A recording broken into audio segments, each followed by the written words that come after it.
Hi, everybody. Welcome to another Listen Along. I'm your host, William, and I'm also the drummer for Glass Beach. Today, I am joined by Carol, or do you go by Carol? Or well, I know that's your artist name. Yeah. Yeah, Carolyn, is good. Cool. Yeah, and we're going to be listening to Soiled, an EP from 2019, if I remember this correctly. I'm super stoked. This has like some cool texture and like production and sound, and also Carol has a really high voice that is used in a very cool compositional way. So I'm stoked to get into all of that. But first, I just need to check in here. If you've never been to one of these before, then what we're doing is listening to the entirety of an album in a sitting, start to finish, no stopping. The music will not be played live on stream, so it is up to you as the listener to open a streaming provider of your choice. And I'll be doing a countdown at one point, at which point we will sync up. I'll get into more details on that. I have done numerous other ones of these. I've had artists such as Dogleg, Origami Angel, and Jimmy, Pink Shift, just a whole slew, Arcadia Gray, Nightlife. Last week I had John Allison Weiss on, and that was a really fun one. All of these are up on the Second Glass Beach channel on YouTube. So that is the Second Glass Beach channel on YouTube. But an easier way to find that is probably just with the bit.ly that I have, which is bit.ly/listenalongyt with a capital L, a capital A, and a capital YT. So bit.ly/listenalongyt, capital L, capital A, capital YT. And that'll take you to the playlist of, I think, the 21 episodes of this that I've done so far. And that's really cool. All those artists are great. I encourage you to look at those, stream the music, follow them on the streaming provider that you all use. And now I'm going to bring up the image. So first, we're going to visit the band's website or Bandcamp. I'm going to be going to Carol's Bandcamp, and I'm going to encourage you all to buy her tapes because she has tapes right now through Disposable America, and it's very cool. I know a lot of the people who follow us like tapes, so if you like tapes, get tapes. Purchase the album. You can get it digitally as well. I would encourage you to. Supporting the artists on the show supports me if you really think about it, but if you don't think about it too hard. And I encourage you to do so if you have the means. Then we're going to open a streaming service of your, again, choice with quotes. I will be using the Green Music app. I'm not happy about it, but you can also use the Green Music app, or you can use the Fruit with the bite taken out of it. I've heard that some people even use Deezer. I haven't actually heard anyone uses Deezer, but I'm sure someone does. And then we'll do a countdown. So the music won't be played live on stream. You will need to bring up the album. I have a link to the Green Music app. If you type !listen. I was thinking about this recently. This is the first time I've done this, but like especially with artists, like almost every artist that I have on here, most people don't know about them.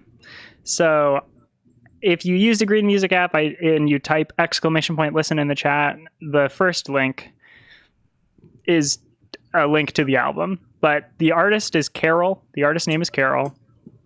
The EP, the album is called Soiled. So if you're looking it up on your streaming provider, that's what you want to search for.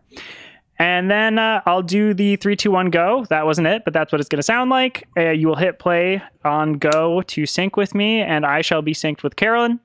She'll be synced with me. We'll be synced with you. An entire circle of syncing along to listen along. Again, !listen in the chat will bring up at least the Green Music app link. And there's a second link in there that is the big link, the Carol big link. So the super big like link tree that has all of Carol's stuff that she wants you to know about. That's the second link in there. So check that out. That has links to like the cassettes, Bandcamp, and all the streaming stuff as well. So there you go. I'm going to take this image away. I'm going to see, maybe I should give myself a second. Okay, I'll do the tour now. Glass Beach is going on tour. Woo! Hopefully. We are touring the continental United States. in November. And the places that we are going are Los Angeles, Phoenix, Arizona, Odessa, Dallas, Austin, Jacksonville, Atlanta, Washington, D.C., Philadelphia again, Brooklyn, Columbus, Detroit, Chicago, Minneapolis, and Denver. And unfortunately, also fortunately, I suppose, Washington, D.C., the second Philadelphia date, and Brooklyn are all sold out already. Here, I'll give you a closer look at this. Those are all sold out. Chicago and Atlanta are also... Chicago, I think, is about 75% sold out right now. Sold, not sold out. Atlanta is sitting at about like 55 to 60% sold. And I believe Minneapolis is about to hit 50% as well. So I would encourage you to get your tickets if you want to see us, hopefully pending, with COVID and everything. I will say that all of these shows will absolutely be proof of vaccination or negative COVID test, mask mandated, like everything. I don't want to do this if it's going to put a lot of people in harm's way, and I want people to be safe. And I believe booster shots are going to become available for all Americans in the end of September, I believe, is what President Joseph Biden said. So if you get the chance to get a booster shot, please do that as well. I know I will. I'll get as many COVID vaccines as they'll let me. That's what I'll say. The healthy amount, the doctor recommended amount of COVID vaccines and stuff. That's what I'm going to get. Okay, that's it. If you put !tour in the chat, that will also bring up the links to get our tickets. Okay, Carol, are you ready? I'm going to show your face now. I'm ready. Here we are. And this is your Bandcamp, which I don't know that you can see, but they can all see it. So this is where you can get the tapes and everything. That is one of the big links in your big link thing. So that's available there. Click on that, go to the Bandcamp, do all this stuff. Do you have any other merchandise, actually? I do have some t-shirts, which should be on the Bandcamp too, I think. Yeah, in the merch section. Mm-hmm. Yeah, one of them is like a special edition one, but I still have a lot left. Signed by an artist, Adalia, who is a musician but visual artist as well. And then I have like one that's black. Got a lot. If anyone wants one. Yeah, we'll definitely do that. Get the shirts, get the tapes, purchase the album digitally. I'm going to say hi to some people here in chat. We got Disposable America, of course, in here, which I know that Disposable America is your the label for this, or you're still with Disposable America? Yeah.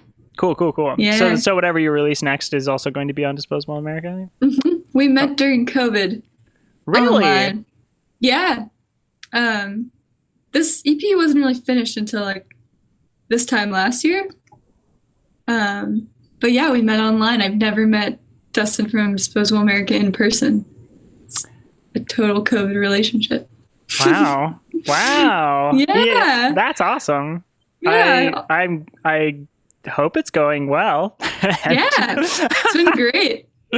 We stream all the time. Cool. We got Melkia 13 Leet. I think that's 1337 Leet is in the chat. I mean, Disposable America says hello with big capital letters. Sorrowful Yolk says you're very orange today, William. That's true. And says I'll be here lurking, by the way, so I can't hear. All right. Disposable America gave us your Bandcamp link. That's great. And thank you. And let's see here. Demon Twink is back. Hello, Demon Twink. Good to see you. Love it. Let's see. And everybody just talking about tour stuff. Demon Twink. Yep. Okay, cool. That's great. Again, this is the Bandcamp. Check that out. And let's go to the listening screen. Boom. Here we go. So this will be probably the second to last warning I'm going to give y'all. Pull up your streaming provider. Do it now. I will say it. I'll do last calls in a little while, but I just want to give you a little bit of time. Reiterate, I will not be playing the music live on stream. Inevitably, somebody will come in halfway through and go, why can't I hear the music? And that's, you know what? That's fair. That is a fair assessment of this situation. But just for like copyright reasons, DMCA stuff. And also, I like this because it, encourages you to actually look up the artists that I have on, go to like their pages, find them, follow them, like click the follow button on whatever streaming thing that you listen to them on. It's cool. It's good. It helps us out. And also it is a very solid way to know if your artists that you like are releasing new music. Like if they just spontaneously release something and don't really post about it all that much, your app will tell you. It just does. It does that stuff for you. Cool. Well, is it Carolyn or Caroline? Carolyn. Carolyn. Is Caroline spelled differently? I think it's INE. An E at the end. And then I'm YN. YN. Okay, so Carolyn. We were talking just like momentarily before this started, and you said this is kind of like an older, like you wrote these like 3 or 4 years ago, this EP.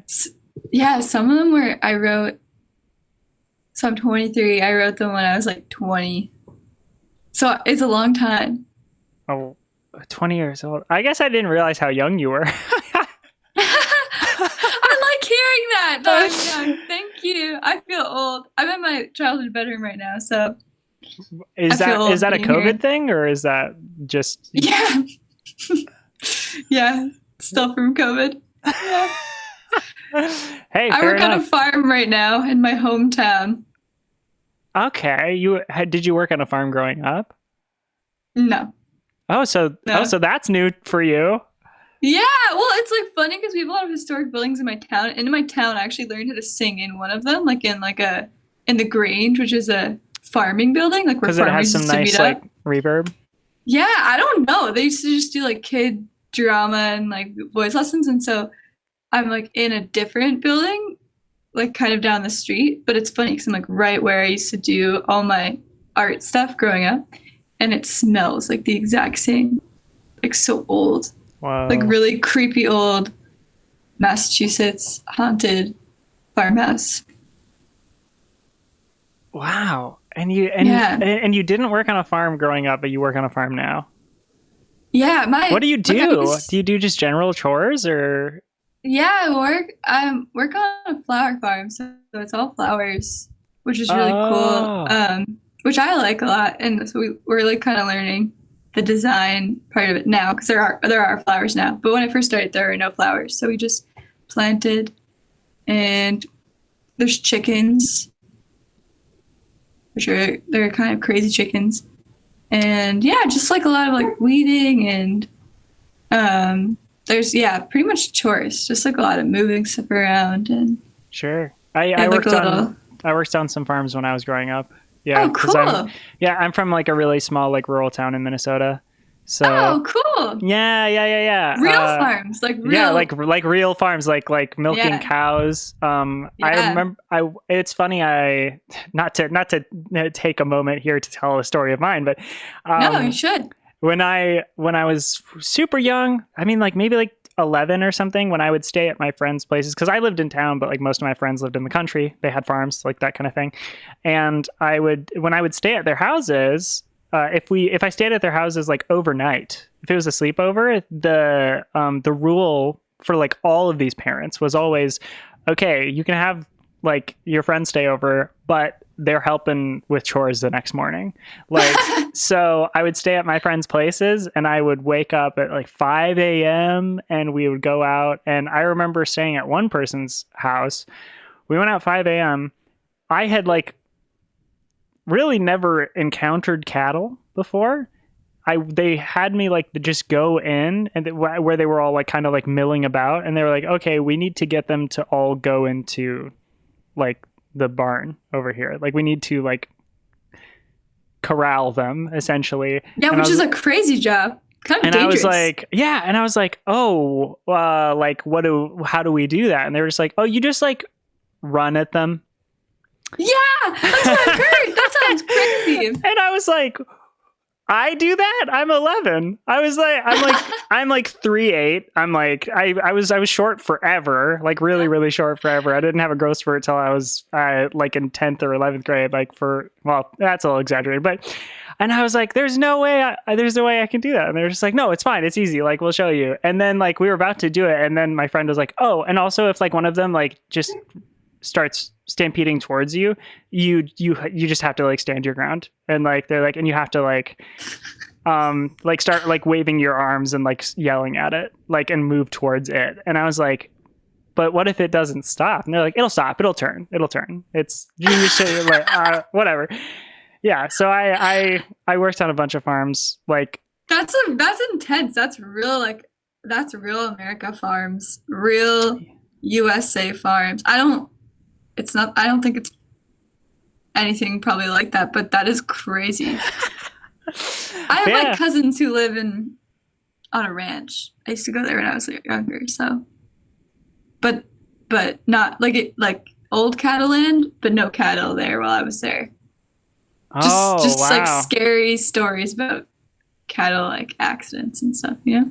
Yikes. So when I hear about it, I'm like, oh, that sounds really like hard. Yeah. Scary. I didn't ever like working with animals, really. I mean, when I was in 3rd grade, I went to another sleepover, and the next morning a chicken had stolen my shoe.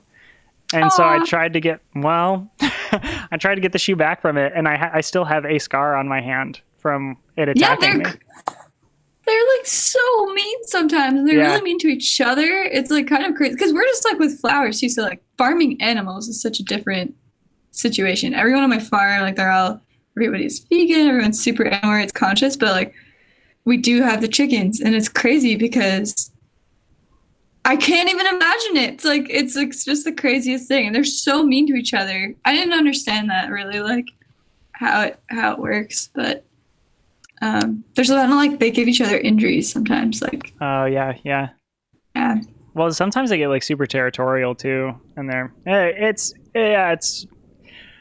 I think it's very hard to raise animals like on farms. Whoever can do it, as long as you're doing it in a way that isn't like exploitative, I think that's like pretty incredible. Are you vegan? You know, after the summer, I'm kind of like, maybe I should be, because I'm really getting like pretty. Okay, this is kind of a lot, but it's a historical building. So in the chicken coop's like hundreds of years old. So there's this tool in the chicken coop that's for, you know what, like right.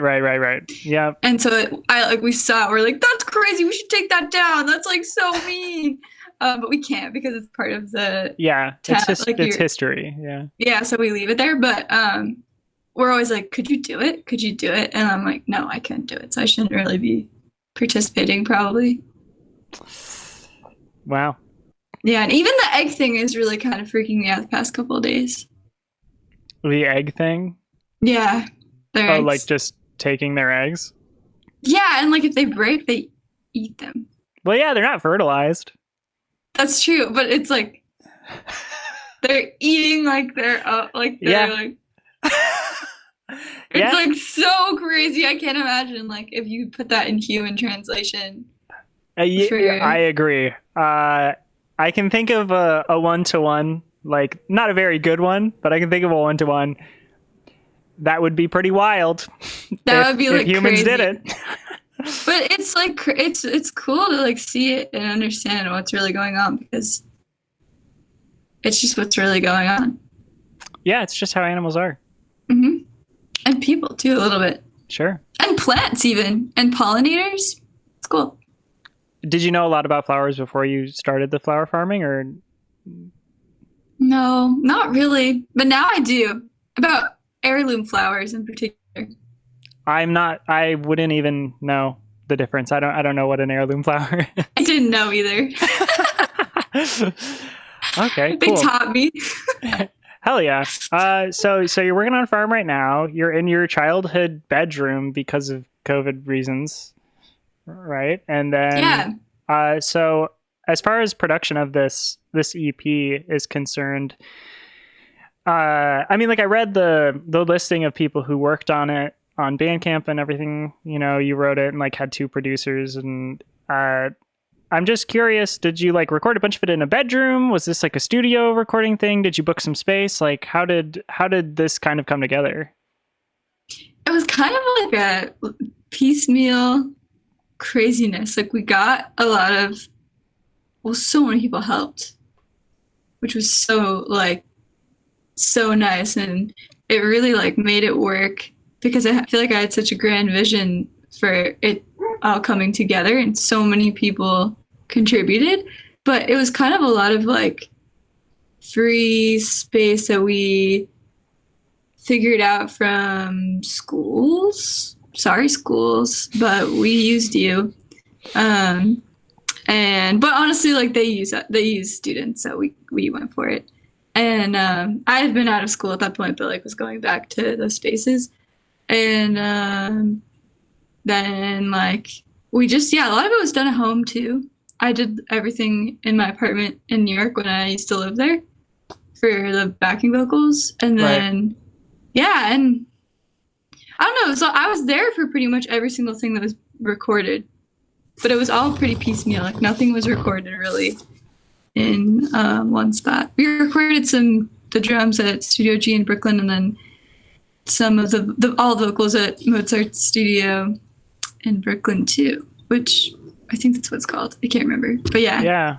Wow. I mean, like the percussion is like probably my favorite part of the record. Honestly, I think it sounds explosive. It's so good. And it's also a way, it's a way that like not a lot of people are using percussion. So it was just cool to hear. And I can't, well, we can talk about it more when we're actually like listening. And I think I'm going to do the last call for bringing up a streaming provider. And then we're going to get started here pretty soon. With that then, so I am kind of curious as far as like, what do you play instrument wise? I play guitar. So I did a lot of the guitar, not the electric guitar, but the acoustic guitar. And I'm a vocalist. And you're a vocalist. Yeah, you're a great vocalist. You're a phenomenal vocalist. Absolutely. I love your voice. And you have a very, very unique control of it. And your high register is dope. It's so good. I love the way you use the harmonies on this record too, which we will talk more about as we're listening, but it is very, very cool.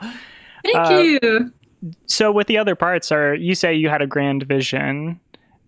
Do you have primary input on everything that ends up in the song? So do you know like, oh, I want the drums, like I want the percussion to be doing like a this kind of thing, or like, and then I want this, or do you have like musicians who are pretty competent with their instruments and you just kind of give them a tone and you're like, this is kind of what I want, and then they show you something and you go, oh yeah, like that's it, except like tweak this part. Like what's that sort of like for you? I'd say probably more of, so at this point in my life, I was playing in a band more. Not so much anymore. Thank you, COVID.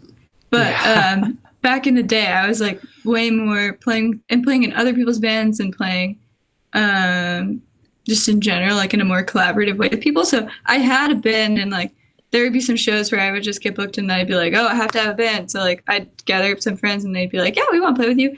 And then we'd all just kind of like go for it and voice memo it. And then we were like, oh, this sounds good. This sounds good. This sounds good. I'll take room this. So like a lot of really competent musicians. And then it sort of became a rehearsed thing. And then I did it with like other people. And so I moved and it was working. But this is like pretty different than I'd say how we played it live. So the people who played it, like Abby playing harp and Sean playing cello, who are the main arrangers for the strings, kind of took it away because we were like, we're just going to make this a big string thing EP, and that kind of swayed the vision for everything. And I feel like their arrangements to me sound pretty different, but they're close friends, and also like Sean played with me a lot too in like a live setting. Okay, so yeah, I hope that answers that. The songs were like in some ways pretty different than when they finally got like tracked. Yeah, because mostly like when I play alone, which is how I do it now, because you are alone. Live low. Like, I'm so loud. But back in the day, I was around so many more people, so it was just kind of like more of a collaborative thing. And I feel so much older. I feel like I'm not that much older, but I feel so much older than when we made this. There's so many things I would not do again. And like so many things I would do differently on my part. Okay. In this process, yeah. Like I feel like I'm a clear thinker. Yeah. And I think at this time I was like such a dreamer and had a lot of people who are supporting me and helping me figure it out. So yeah, I mean, it turned out great. I'm curious to know what you would do differently or whatever, because I mean, having listened to it quite a few times, I'd be sad to see anything go or anything change, but there's always things that you can do. And for the next project, not necessarily, fixing or undoing things that you've done previously, but just like adding to your discography, which, that's right. I was going to mention that because you can buy your entire discography on your Bandcamp as well. So far, there's like a little like thing item line for it where it's like, for this amount of money, just buy the whole discography. And I was like, oh, that's cool. That's so funny. It's not that much probably right now. I feel like I probably have like 10 songs released, or like 8 or something. I don't know. Oh, wow. But I have more someday. I'm going to go back to the chat here really quick, right before we get into the actual listen. Like Demon Twink is saying, so I go to Penn State, the school with the first ever dairy husbandry program in the world, aka where Ben and Jerry, you learn to make ice cream. It's now the art history building. Chickens are evil birds, and the proof that they descended evolutionary from dinos. Okay. Dissolve America says human egg omelet with mushroom and cheese. And then Demon Twink says omelet de human. Omelette de human. Oh my gosh, that's so gross. It is. And with that, what do you say we get into the listen? Yes. All right. I've stalled long enough. Thanks for everybody for going through that with us. But I really enjoyed knowing that about you.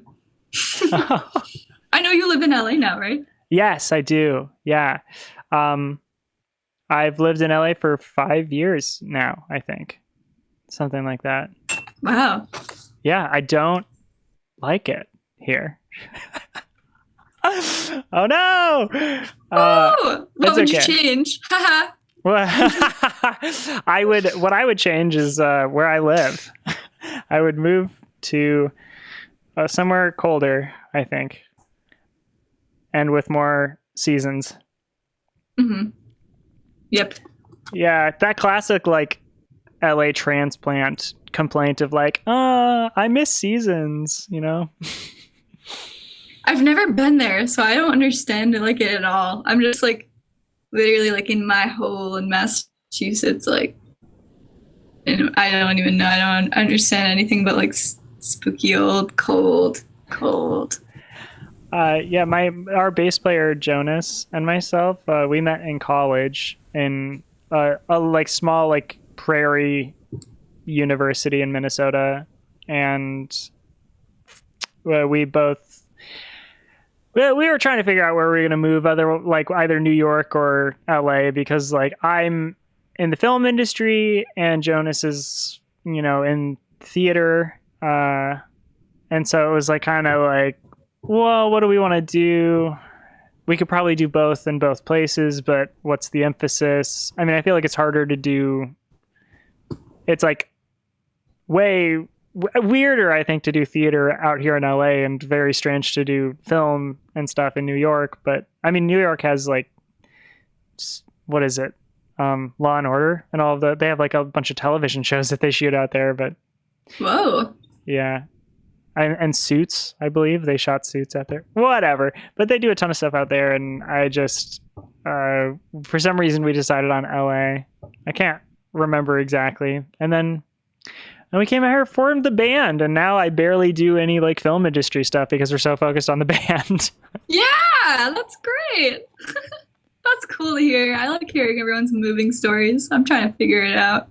Are you gonna go back to New York? Mm-hmm. Yeah. Yeah, I'm just confused. I'm like, Sure.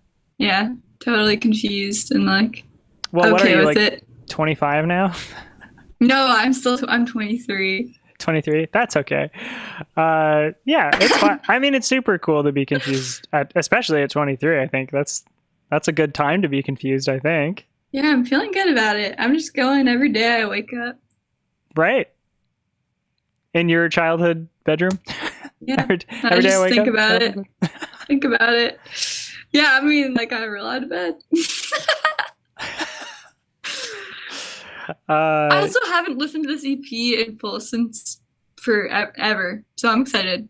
Okay, cool. Are you Going back someone on track. Are you someone who kind of like is, I don't know, cringes at your own voice or anything like that? Yeah. So is this going to be kind of a difficult thing for you, or? I think so. I don't think I haven't really sung like this since I played live music.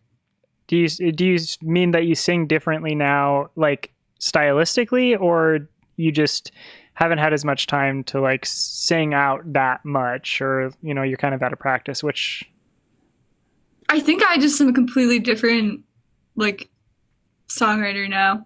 Cool. Hey, that's I just cool. say different things. That's great. I like that. Cause then when you release your next thing and I have you on again, it'll be a completely different experience. Maybe it'll be a little more chill. Maybe not though. We'll see. That's all cool. Okay, I'm gonna start the countdown here pretty soon. So, as I said before, I won't be playing the music live on stream. Hopefully, you have done everything you can to open a streaming provider. If you are just arriving, we're about to listen to the entirety of "Soiled" by Carol.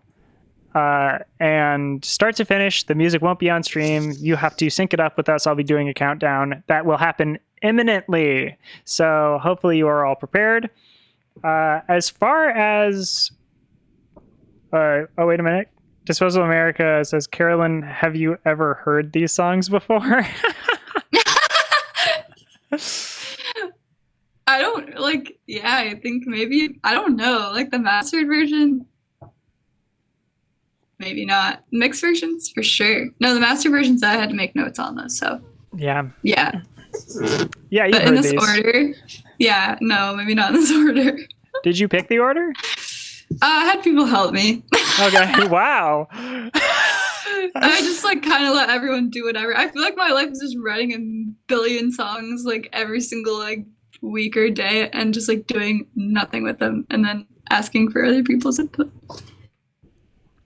Well, I mean, if it keeps producing stuff like this, or not like this tonally, but stuff that is successful, in my eyes, I really like this. So do whatever you got to do.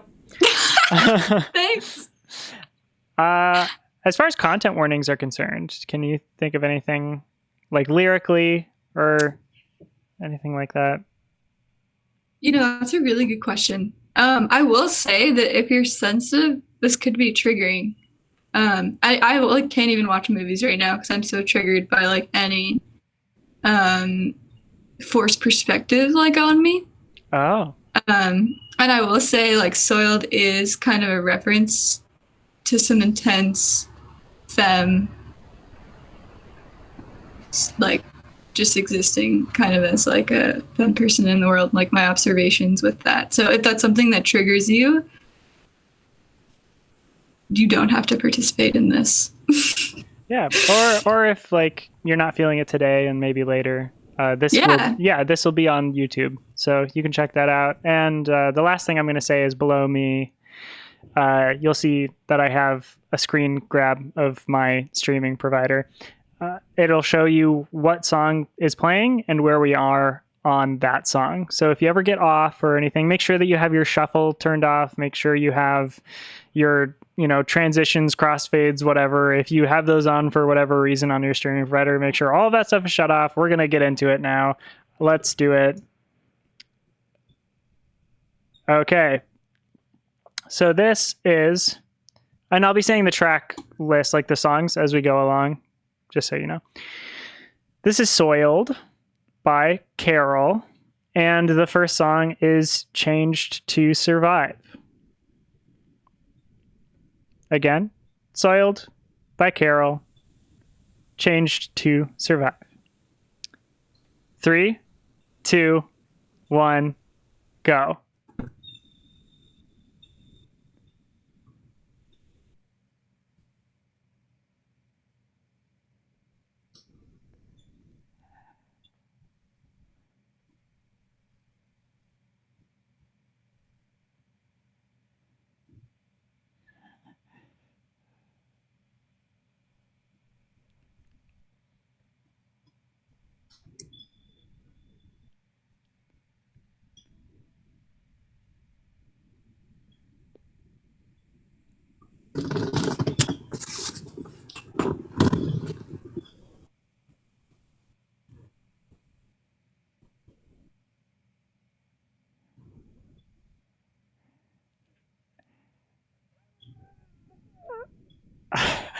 This is kind of hard to talk on top of.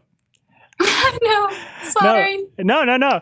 It's just hard to talk on top of because it's so like precious in this intro. Like it is just having like the guitars and like your voice. Thank you. And that like whoa, like that recurring melody that comes through is so beautiful. I'm excited for the different variation that's going to happen later in the song. Thank you. It's taking me back to a very pure time. Oh, good. I'm glad it's not cringing you to death. No.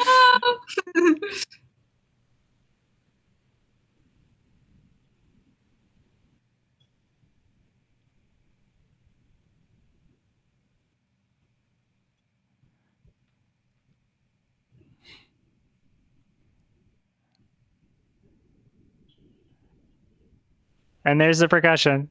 Ah, the counter harmony is so good. Thank you.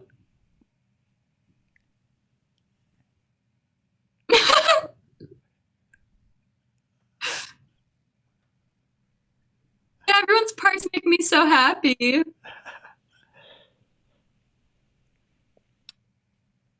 Yeah, this there's is a bunch of baby toys. Bunch of baby toys. Mm-hmm. Oh, Rattles. That's kind of a fun fact. I was like really into baby during this time. Still am, but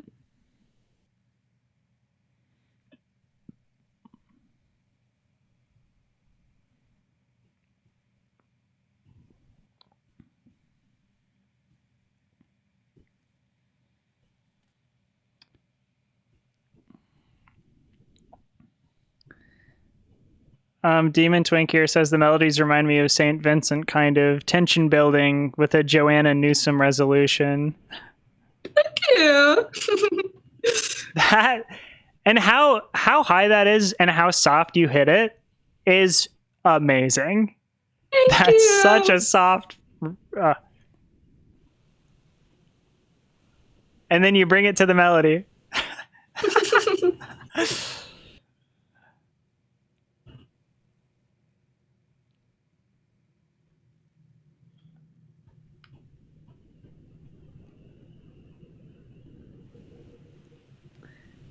Yeah, I really like like I said, the percussion on this record is so cool because it's almost like orchestral.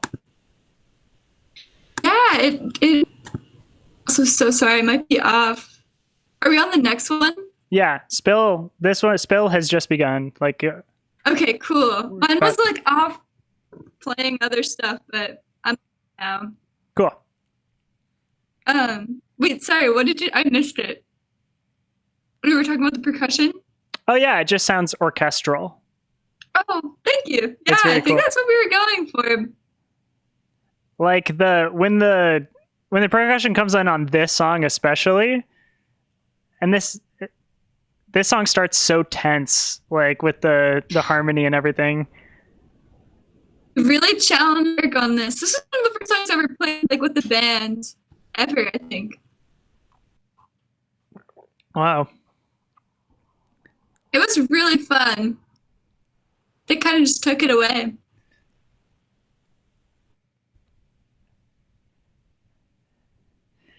I have never.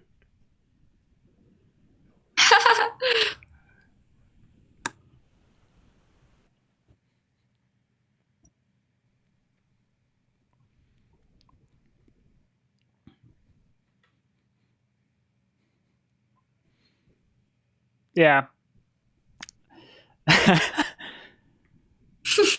That's so cool.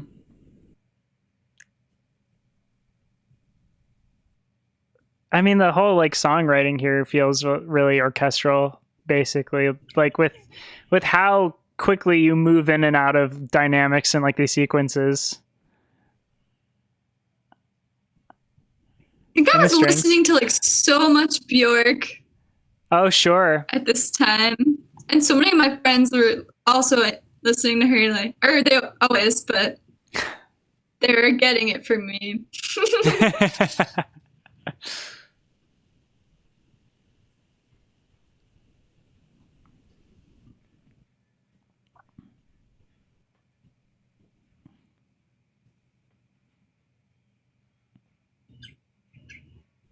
Yeah, I love the strings.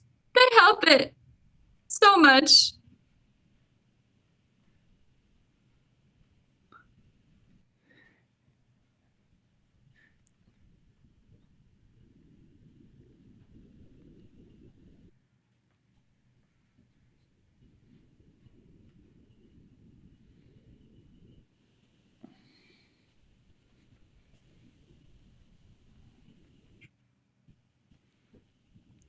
Glass Beach Band wants to know if you've seen Dancer in the Dark.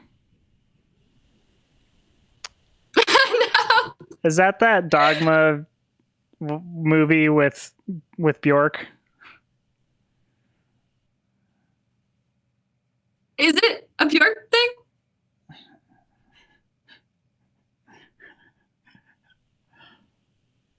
Also, Disposable America says, fucking love this song, and then apologizes for Aw. swearing in the chat.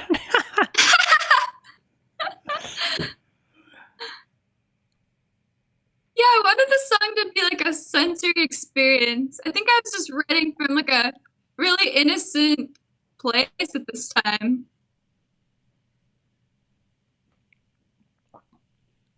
I mean, yeah, sensory experience comes all the way through for sure.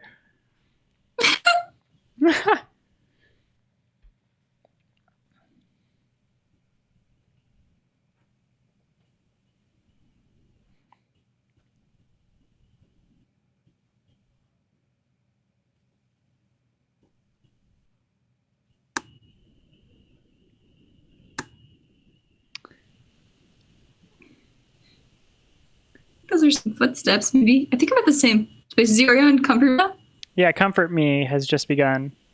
Okay, cool. I think I'm caught up. Sorry. Cool. You're all I good. did a weird thing. I will have to say, I think this is one I probably listened to the most myself, and I like this one the best. Oh, Comfort Me? Yeah. I think I like understand it the most still.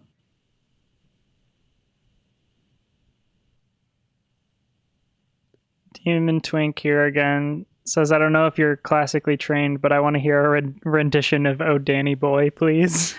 I feel like this whole EP is me like pretending to be classically trained. Like I just like pretended I could sing. Hey. And now I just like talk when I sing. I'm like,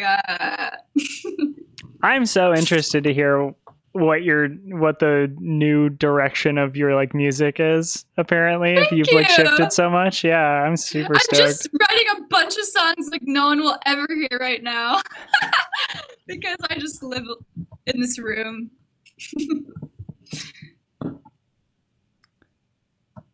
Glass Beach Fan says it's a musical starring Bjork, and it's super heavy but interesting.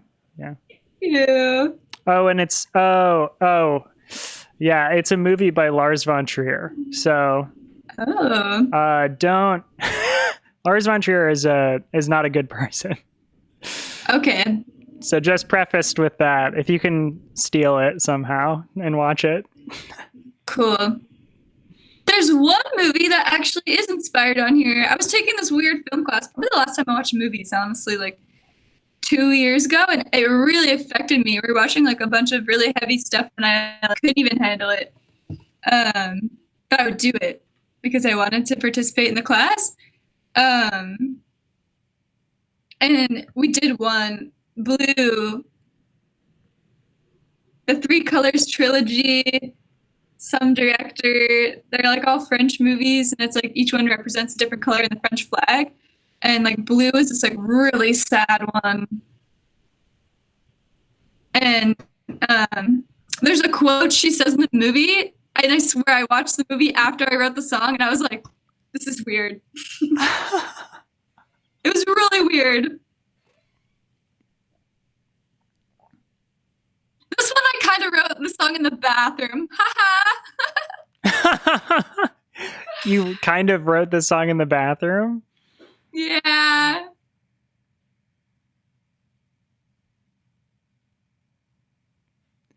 I mean, it's I called have so much fun singing. another sort of reverby space, the bathroom. It helps.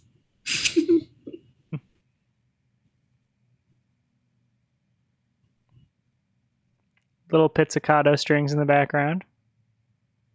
Sean did a great job. Abby's harp really just gets me.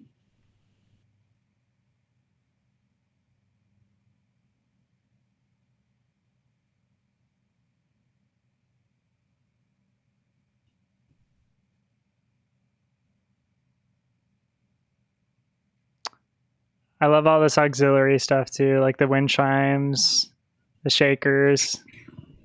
This is Ruben and Jack just going crazy. This was their idea.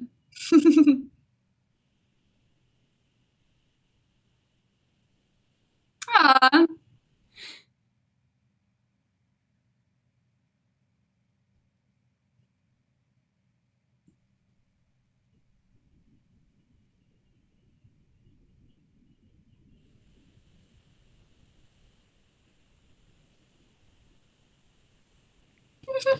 That was a very sweet ending. Yeah, I really pulled through on that one. This one is swell. No, like swell is in like swelling, not swell is in like swell. No. Maybe I'll make a rendition with that sort of like. I write another song with that alternate meaning.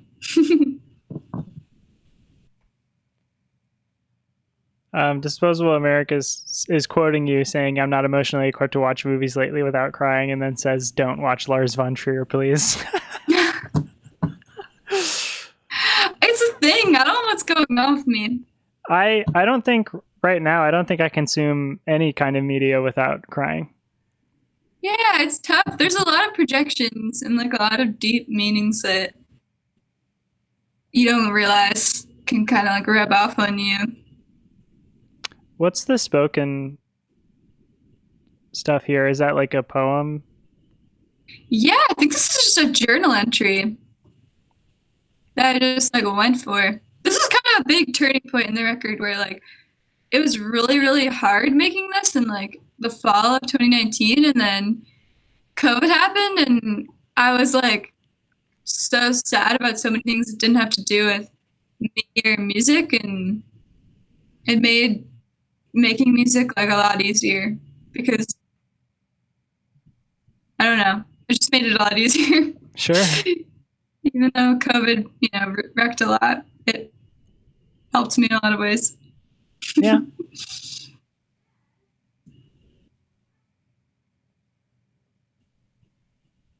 I think all this is just made at home. And this was like me in my room in Massachusetts making this, and then Jack in his room in Brooklyn making this, like the first couple weeks of the pandemic. And I think this one's really special to me. I like this one. Yeah. I mean, it's like, it is very kind of like emotional, and also like it sounds like you're having a lot of fun making it. Yeah. Yeah, it's fun because a lot of the elements of, like, my favorite thing to play with people is just to like really play, like not organized, like, which I'm sure you feel in a band. But Yeah. anytime I get with people, I just get like so excited to play with people. Like, I just want to play like a little kid play, not like, I don't know. Okay, turn to page 37, measure 5, like that, that kind of stuff. Yeah, yeah, it's like so crazy because music is just so sensory and fun.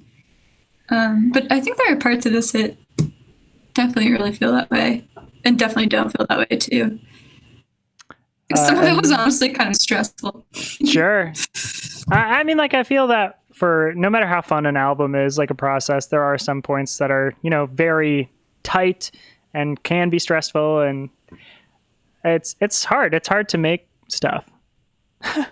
And this one is Cavities, by the way. I mean, I'm pretty impressed with anybody who can put something together that sounds this good. I mean, even just like the writing of the lyrics, the compositional elements, and then all of the auxiliary, like the percussion and everything that goes into it. You can have so many points in a production kind of fall apart that, like, no matter how good it was up to that point, you end up with a bad product. And so Thank you. This feels it's very a lot of cohesive. Work. Yeah. Musicians just work so hard. Like, not you. You're like, not me, yeah. but musicians. Yeah, and like everyone who helped me with this just worked so hard. It's crazy.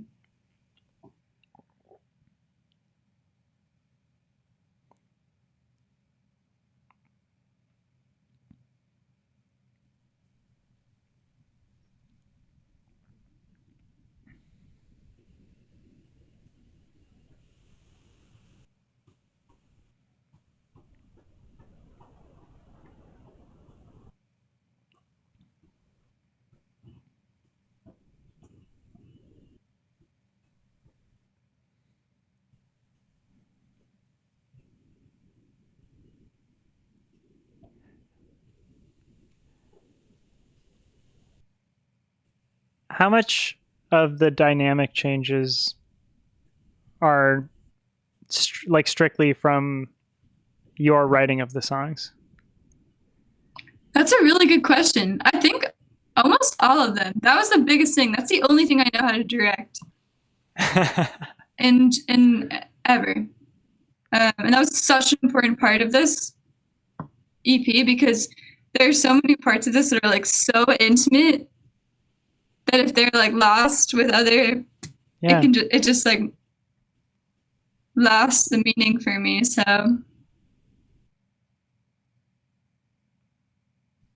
this was very important to me to preserve this.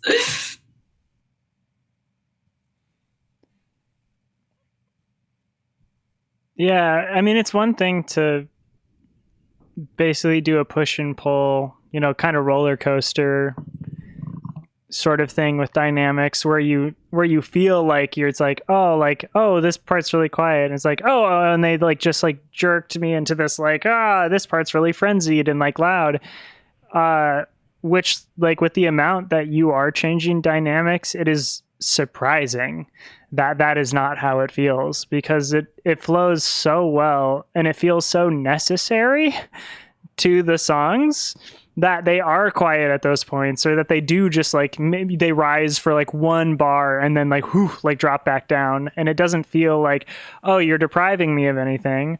Oh, it doesn't feel like you're forcing me into anything. It feels very natural. Thank you.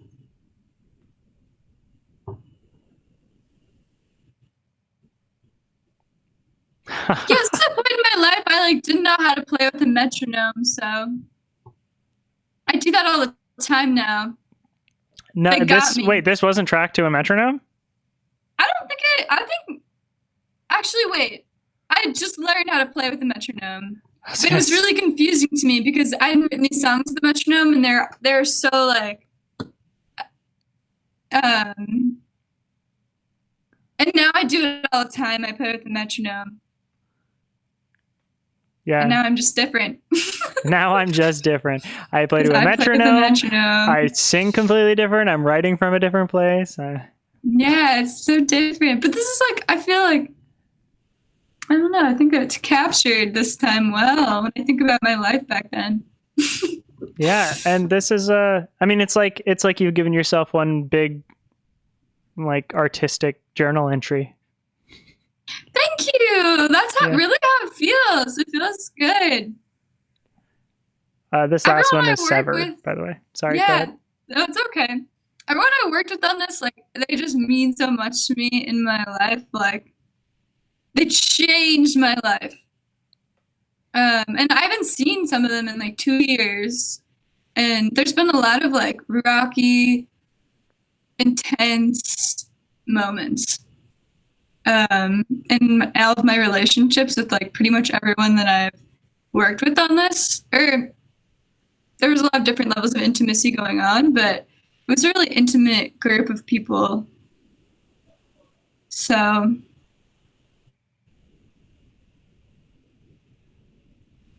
Well, I think it comes through in the music. they're That- such beautiful people. Yeah. They changed the whole thing. It's so cool.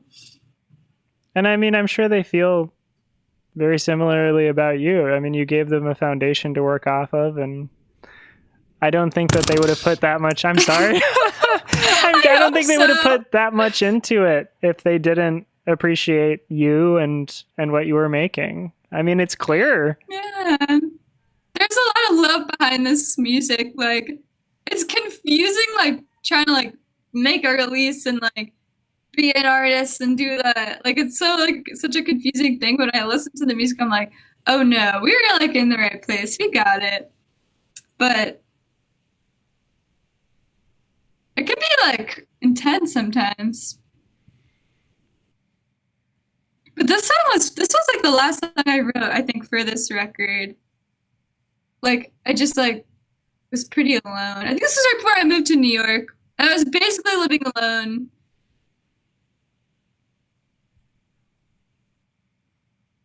Yeah.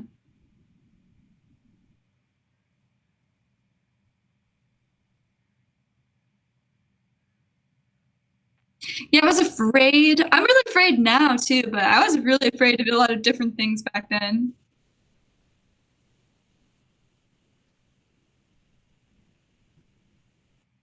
Do you feel like part of your growth, like moving forward? I know we've talked about like your artistic growth, but like personally, as far as like your fears are concerned, do you feel like you have a better grasp on those, or moving forward, like a better way of handling new fears as they crop up? I think so. I'm not sure. Sometimes I feel like the older I get, the less I know. But um, yeah, I feel like I'm like a much more grounded person now. It's funny because like literally the music is like in like a place of being up here. Yeah, it's very lifted. Like there's no groove, like there's no like grounding elements almost at all, besides the percussion that Eric provided for us there. But even that kind of makes it like this strange like cloud. Yeah. And I feel like I'm like more on the ground these days.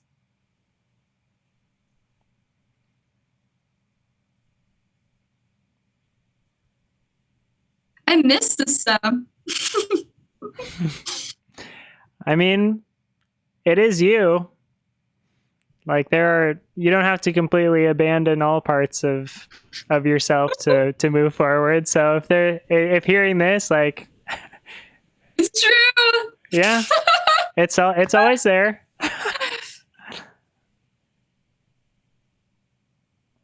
I've been listening to that song. Sorry to talk about a different song. We're listening to a song. How confusing. Please. I Hope You Dance by Leanne Womack, if anyone knows that song.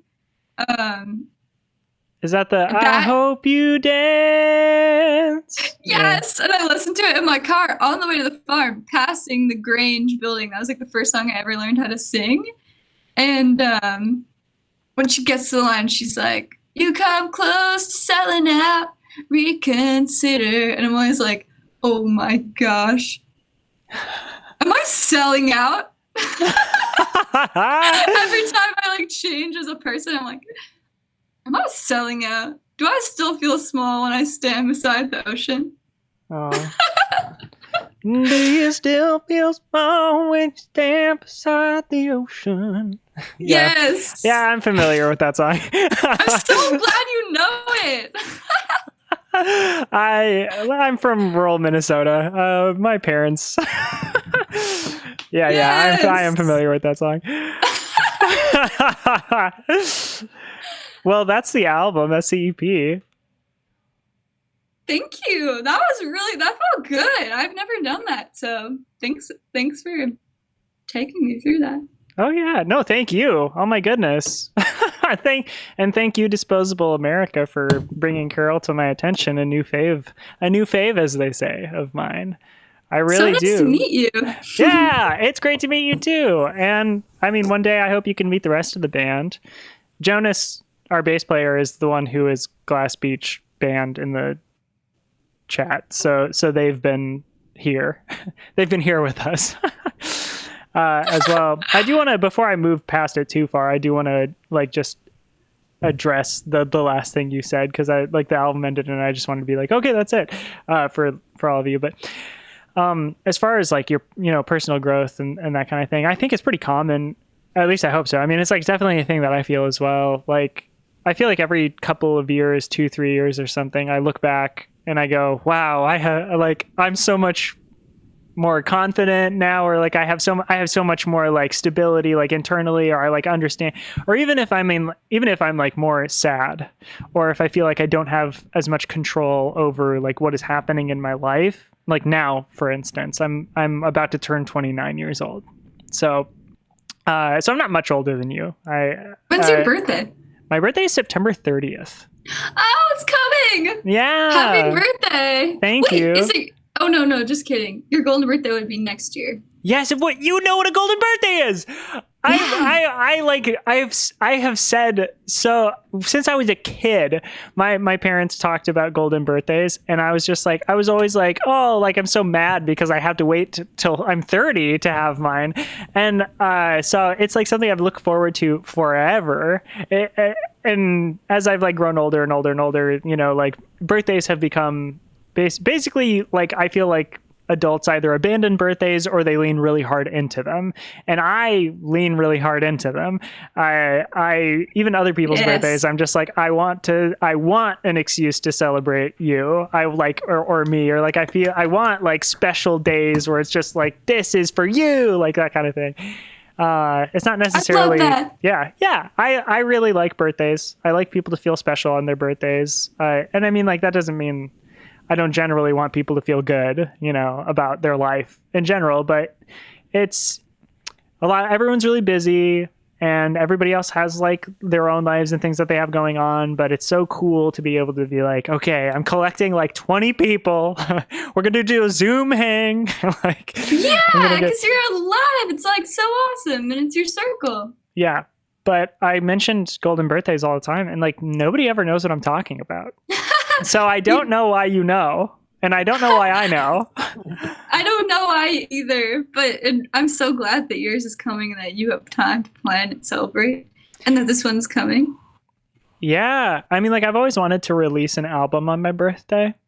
You should do it. I should. I can't do it this year. I was actually planning to do one this year, but then I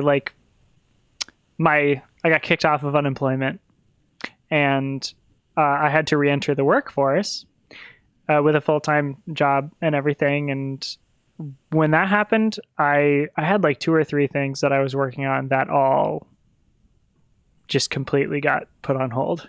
And I'm working like about 60 hours a week right now, so like 50 to 60 sometimes, and I only have time to do a very, very minute amount of things, especially with like, fortunately and unfortunately, Glass Beach has to be a priority because, you know, it's going very well. And there's a lot of stuff that like we're working on, and we're working on LP2 right now. And, you know, we're trying to get that out next year.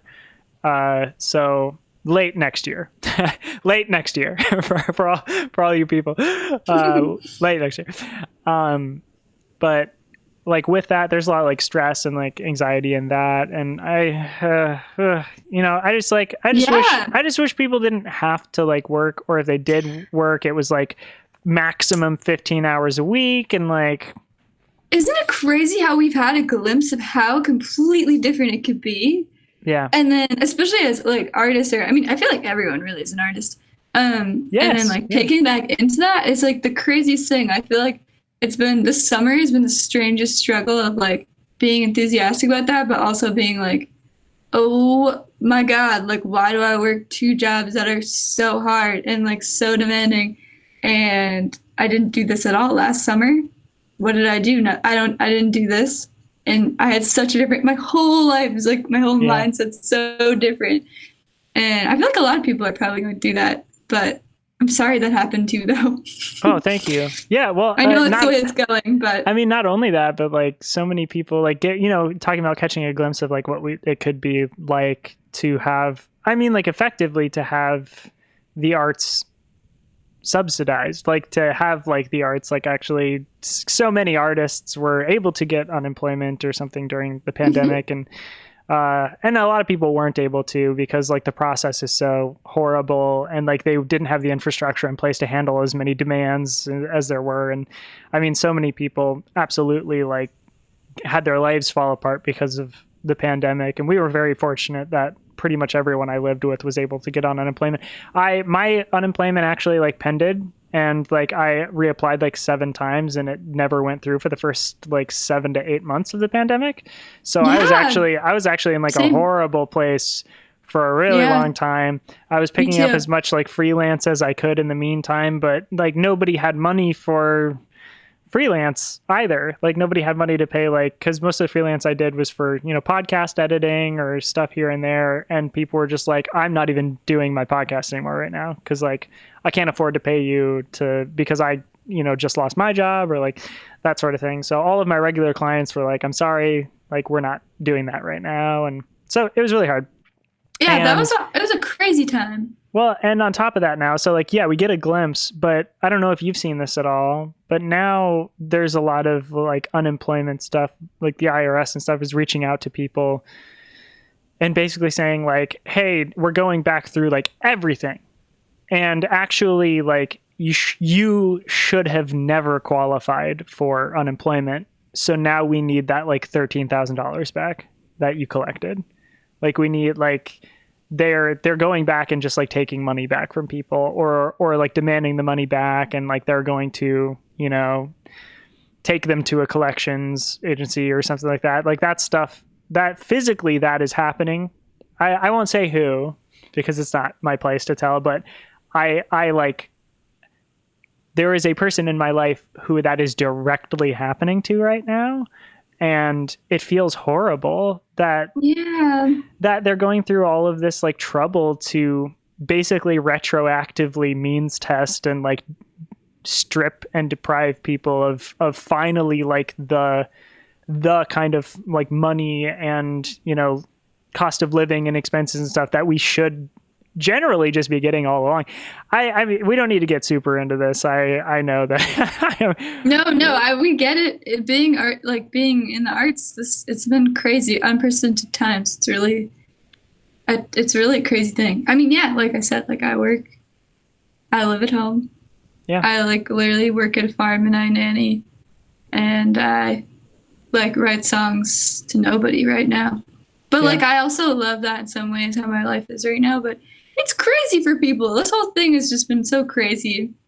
And like so many ups and downs, like extreme ups and downs, and like really like transformative times, I think, for people, like physically, obviously, but mentally as well. So Yeah, music is crazy right now. It's like so crazy. I really hope that you guys get to go on your tour. Thank you. Yeah, Yeah, me hope it too. works out. Yeah, I'm like, we're all cautious. Yeah, I appreciate it. I mean, first and foremost, it's like, it is unfortunately in ways like a moral decision whether or not Hmm. the tour actually gets canceled by like the venues or the government or anything like that. Hmm. Because I can't expect the government to actually do what needs to be done to help anybody. No. So, yeah. So it's been a big internal discussion for us, like how far we're going to go before we make certain decisions, like how close we're going to get before, solidifying one way or the other. And like right now, for example, there's so much distro like trouble, and back end like production stuff. So for like vinyl, tapes, merch, that kind of thing, that the people that we do our merch through, and like generally like any merch producer or anything right now would tell you, like you have to do everything really far in advance, Hmm. because like there's so many issues at the moment, and so they Hmm. need, like, in order to do that, and we wanted to wait as long as we could before we tried to do merchandise or anything for tour, because it's going to be like a huge drop of money at one point, with the kind of pseudo guarantee of making it back and some on tour. So to think we might have to do that pretty soon and like actually make that decision, it's a lot. It's It is a a lot. lot. It's good for people to know too, because it's one of those things where, like I said, in my life now, I feel like this time is like having to ground me and ground, I think, all of us so much more. And so I think it's good for people to know that that's going on the back end of, you know, you also like going on this tour. It seems so fun, so cool, so great, so awesome. Yeah. There's all these really difficult decisions behind the scenes that make it, it's work. I mean, yeah. I especially like with, since all but one of our members have never toured like the US before. So Yay! the only tour we ever did was that tiny like West Coast tour we did right before the pandemic started. There's some people. Nice. I'm gonna check in with people in chat, and then I think we're gonna wrap up. Is that all right with you? That's totally good. Yeah. Okay, Thank you for. cool. I know we've kind of really gone off track, but That's okay. I mean, yeah. I feel like we always do when I have people on, because I mean, how do you not talk about the world right now? How do you not talk about like everything that's going on, especially Yeah, in relation to creating art and music and stuff? totally. Disposable America and Demon Twink here have been talking in the chat. Uh, let's see. Demon Twink says anti-work politics. Let's go. We have historical records, by the way, of Kanaka Maoli Hawaiians working 10 to 15 hours a week, fishing and tending to their agriculture to feed their entire community. I mean, like, that's the thing. Like, we don't need to work more than 15 hours a week. And there are, I read a book a long time ago that talked about how, was it during the Nixon like era or whatever, the economists were actually projecting that we, by like 1990 or something, we were going to have a 15-hour work week and like a federal universal basic income.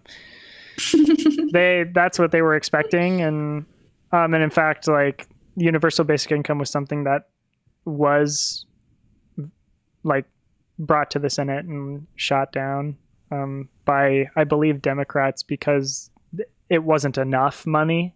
They were like, we want to do more than that, and then because they wanted more and they shot that down, then like it never came up again. And there are just so many things, like we've created so many jobs just to have jobs too, jobs that like don't need to be done by a person, or sometimes like jobs like that could be done by one person if we just, I mean, because can you think about like all the jobs that you've had and the amount of times where you are like standing around doing nothing, or like trying to like look like you're busy, or like pretending you're working. I've never had a job ever in my life where like, well, except for the one that I have right now, but that's because it's like basically assembly line, like you're trying to keep up numbers and that kind of thing, and you're doing something like constantly start to finish at like your shift. But aside from that, I've like never had a job where I've been busy the whole time. And it's such like a failure of that system that like if they just paid you a living wage to like basically a salary, paid you a living salary to only work when they needed you, like they would make the same, you would do the same amount of production, and you just wouldn't need to be like at the office like the whole time or at the warehouse like the whole time or whatever. You could come in and like, oh, we are, you know, we have all these like jobs that we need out like on Saturday. So then you work like Wednesday, Thursday, Friday to make sure those get done. And maybe you do 8-hour days and maybe you don't, but like it's still, it's ridiculous. Yeah. It's crazy. Yeah. I think about it a lot in farming too. Like I think that for in my job too right now, I find that if the team starts to like think about it too much or start like complaining or being like, why are we doing this? It like really is like detrimental in some way too, because it could be done so much easier, and it is done in like mass amounts across the country. So much easier than the way we're doing it for so much less money. That when we think about it too, like if you start thinking about it, you're like, what am I doing? Like, why am I even here? Why am I planting this or pulling this weed when I could be doing this? So I feel like I'm like, I don't know. It's funny. That's a little contrary to guess to what you're saying, but I do think there's so many jobs though in my life where I'm like, just messing around here. I feel like what's going on, or even in school. Yes. Schools like that. School is like I guess that. school is your job when you're little. Yeah. Yeah.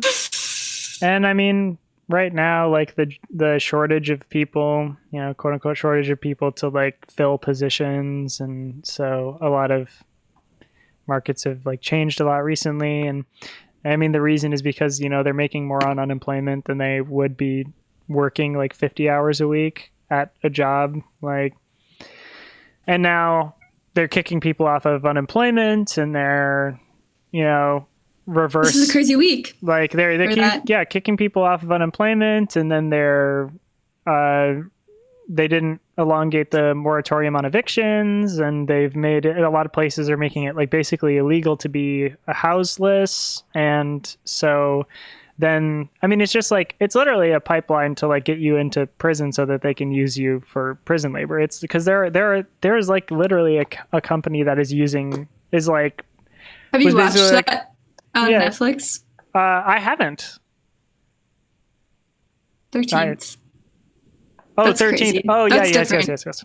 Yes, that. Yeah. But I haven't seen that either. There's so many different ones, but I'm just talking like generally, like it's so obvious that everything is like stacking up to just, you know, quote unquote, keep the economy going and like make people money, and they'll do it however they deem necessary. And if it means, you know, criminalizing a bunch of people, throwing them in prison and using them basically for free labor, they're going to do it.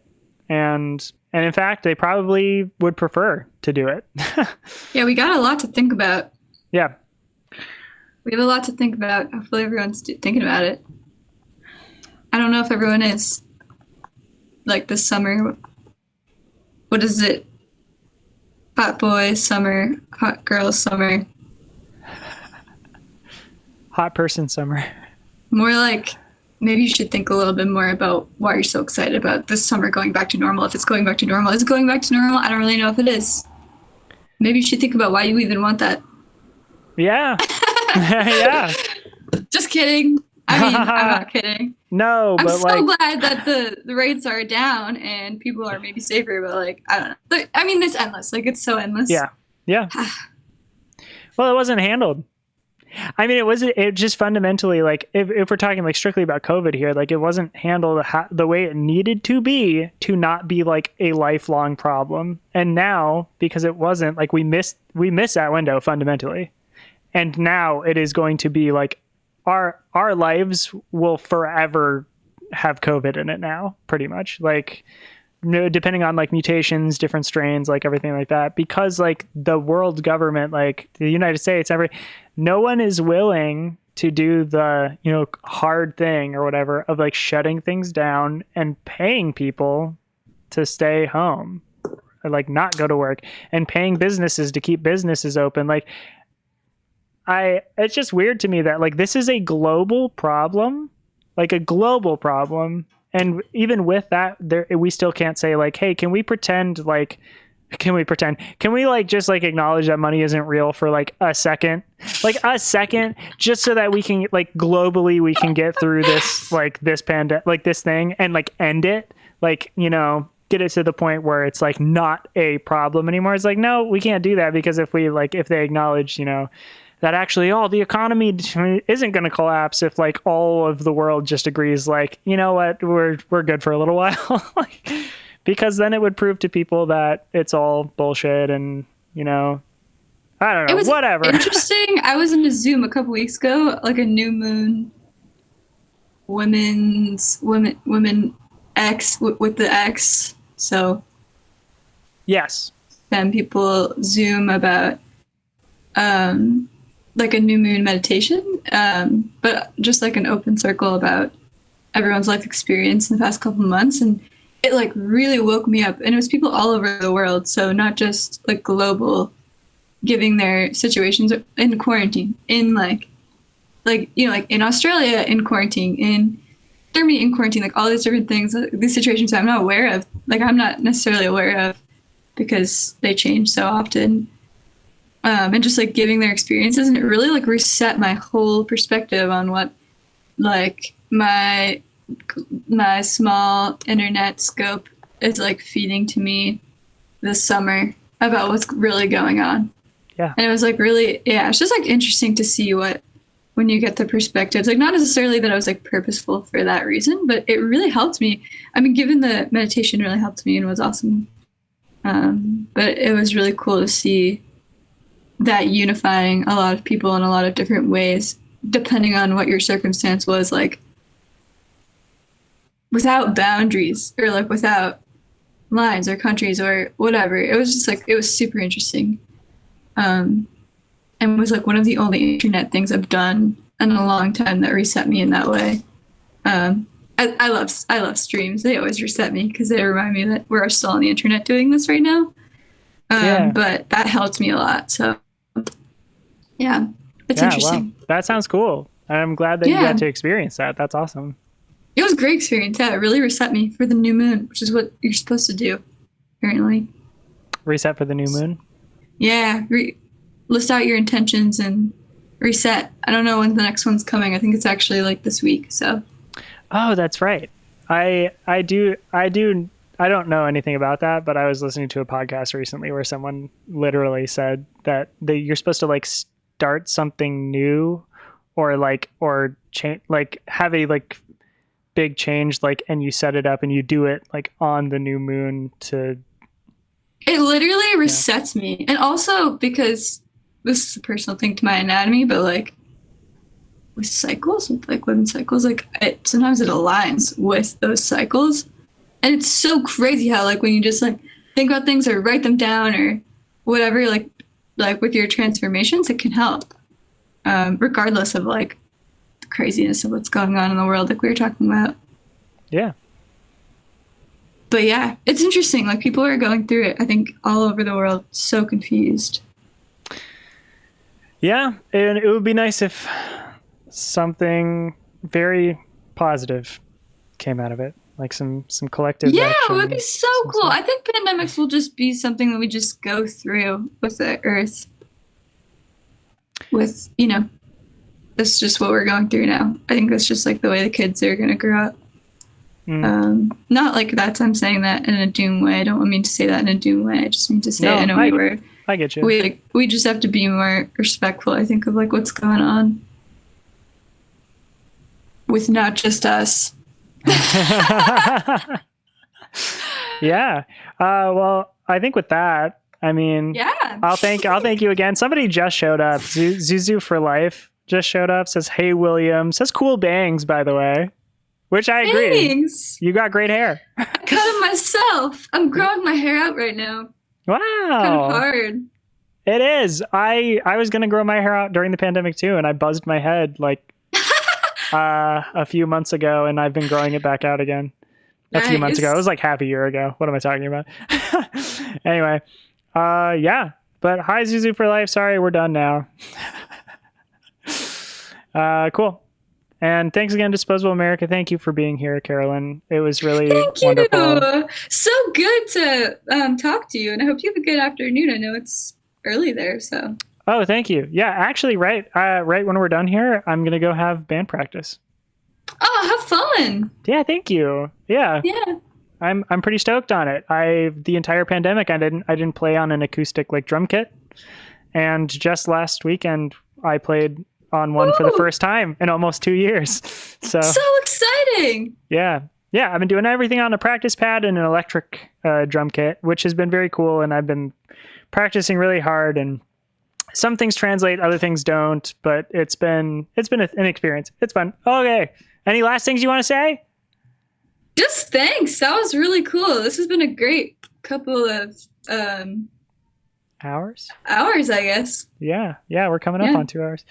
Well, I really appreciate it. I said, fan of your music. Whenever you release something else, I for sure am gonna want you back on. So thank you so much. I would love to come back.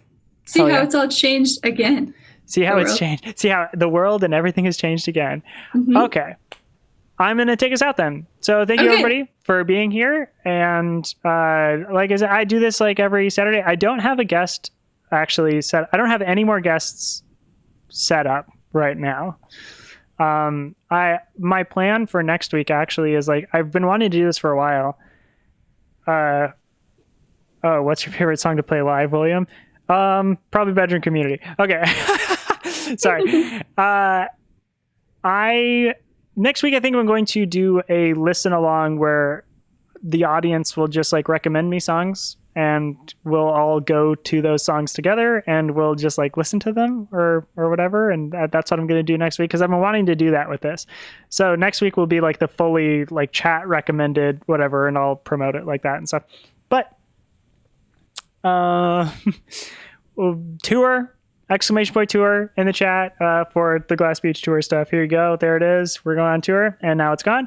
Exclamation point listen in the chat for Carolyn. The first link was the green music app link, but the second link is the big link to all of Carolyn's stuff. So, cassettes, buy the digital album, the EP and everything, and just like follow her on the app that you use to listen to your music, just to keep up on what she has going on. Do that kind of stuff. Again, like if you have the means, purchase some merch, do that kind of stuff. That's all on Carol's Bandcamp. Okay. I'll see y'all next Saturday. I do these like every Saturday. Check out all of the previous ones. This one is going to go up probably on like Tuesday-ish on the Second Glass Beach channel on YouTube. And you can find all of them on that playlist with the bit.ly link bit.ly/listenalongyt. Capital L, capital A, capital YT. bit.ly/listen along, capital L, capital A, and then the YT at the end. So capital YT. And the capitalization matters because it's a bit.ly link. That's it. Are we going to raid someone, Jonas? I think we might raid someone, which just means that we're going to take all of the people watching and bring them to somebody else's stream. So yes. Let me see. Let me get a thumbnail really quick if I can for myself. Like, what face should I do? It's like, like